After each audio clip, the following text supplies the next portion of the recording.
મહેસાણા જિલ્લામાં જોટાણા તાલુકાના મુદળા ગામો કાશીનાથ મહારાજની જીવન સમાધિ આવેલી છે। 900 વર્ષ જૂનો અમર ઇતિહાસ છે। આ જય કાશીનાથ મહારાજનો વાત જાણે એમ છે કે જ્યારે મહારાજ મુદળા ગામની સીમમાં આવી મઢી બનાવી ચીપિયા રોપ્યા અને આ બાજુ સવાર અબારી ગાયો ચરાવતા અને એમને દૂધ પીવડાવતા સમય જતાં સવાર અબારીની દુઃખની વેદના મહારાજ સમજી ગઈને પૂછ્યું ત્યારે સવાર અબારીએ કહ્યું કે મારે સવાસેર માટીની ખોટ છે તો બાપુએ એક નહીં પણ 2 દીકરા થશે એમ વચન આપ્યું।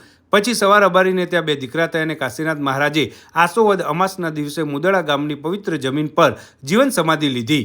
આવા અનેક પરચા છે જેમાં ભંડારાનું આયોજન થયું અને માનવ મહેરાવણ વધવા લાગ્યો ત્યારે લાગ્યું કે ભોજન ખૂટી જશે, પણ મહારાજે બાજુના ખેતરમાંથી માટી લાવવાનું કહીને એમાં પાણી રેડ્યું તો માટીનો સુખડી પ્રસાદ બની ગયો। આજે પણ એ ખેતર સમાધિની બાજુમાં છે અને લોકો તેને અક્ષયપાત્રના નામથી ઓળખે છે। અહીં રબારી સમાજ દ્વારા અન્ન ક્ષેત્ર ચાલુ છે। તો આવા પવિત્ર અને પ્રાચીન મુદળા ગામો શ્રી કાશીનાથ મહારાજની જીવન સમાધિના દર્શન કરવાનું ના ભૂલતા।